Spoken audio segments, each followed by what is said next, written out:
Lecture du livre du prophète Malachie. Ainsi parle le Seigneur Dieu. Voici que j'envoie mon messager pour qu'il prépare le chemin devant moi. Et soudain viendra dans son temple le Seigneur que vous cherchez. Le messager de l'alliance que vous désirez, le voici qui vient, dit le Seigneur de l'univers. Qui pourra soutenir le jour de sa venue? Qui pourra rester debout lorsqu'il se montrera? Car il est pareil au feu du fondeur, pareil à la lessive des blanchisseurs. Il s'installera pour fondre et purifier. Il purifiera les fils de Lévi, il les affinera comme l'or et l'argent.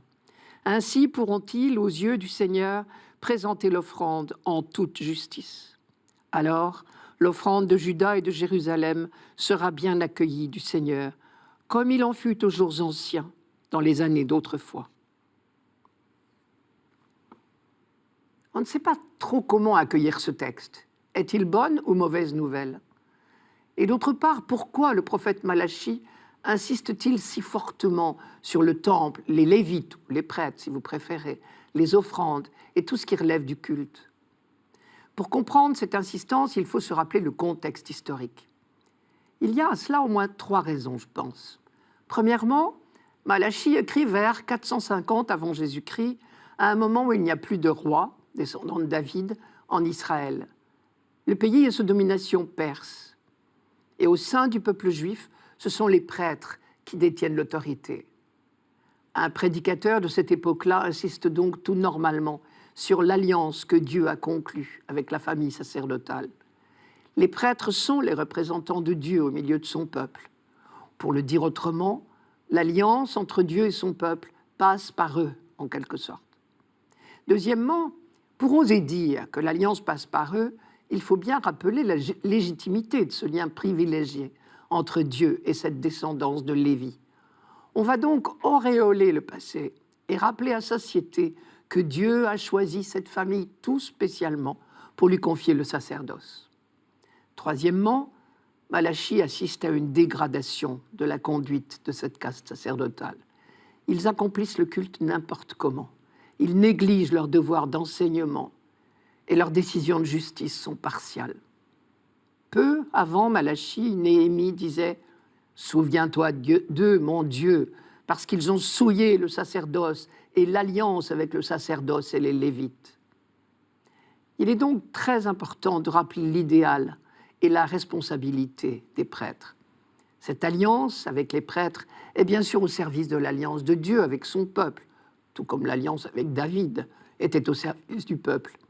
Et c'est de celle-là qu'il est question dans le début de notre texte d'aujourd'hui.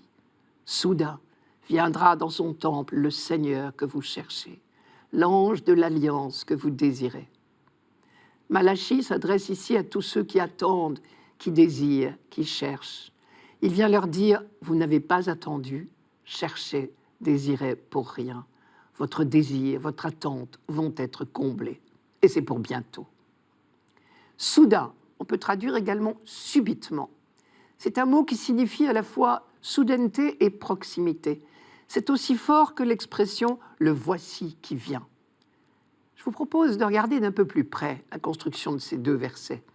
Ces 2 expressions synonymes, « soudain viendra » et « le voici qui vient », encadrent, c'est une inclusion, encadrent l'annonce de la venue du Seigneur. Je vous redis le texte.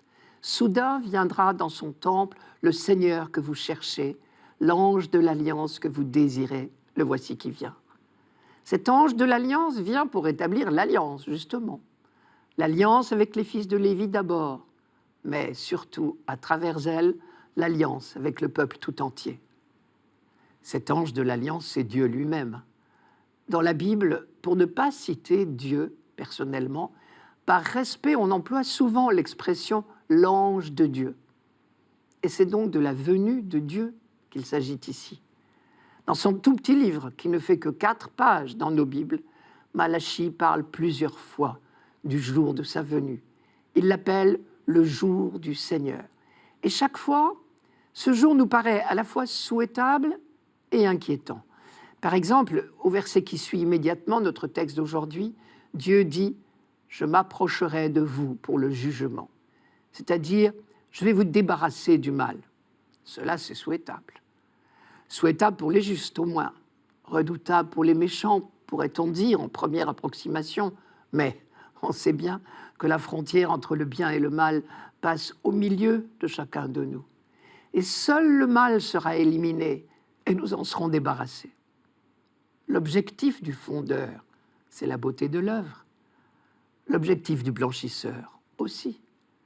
Et justement, pour nous préparer à ce qui doit être fait en nous au jour du jugement, un messager doit précéder la venue du Seigneur. Il appellera le peuple entier à la conversion, comme dit Malachie. Il préparera le chemin devant lui. Plus tard, Jésus a cité précisément cette prophétie de Malachie à propos de Jean-Baptiste. Je cite, « Comme il s'en allait, Jésus se mit à parler de Jean aux foules. « Qu'êtes-vous allés regarder au désert? Un roseau agité par le vent? Alors, qu'êtes-vous allés voir? Un homme vêtu d'habits élégants? Mais ceux qui portent des habits élégants sont dans les demeures des rois. Alors, qu'êtes-vous allés voir? Un prophète? Oui, je vous le déclare, et plus qu'un prophète. C'est celui dont il est écrit, « Voici, j'envoie mon messager en avant de toi, il préparera ton chemin devant toi. » Et par le fait même, Jésus s'identifiait lui-même à l'ange de l'Alliance qui vient dans son temple. Nous verrons cela en étudiant l'évangile de Saint Luc pour cette fête de la présentation.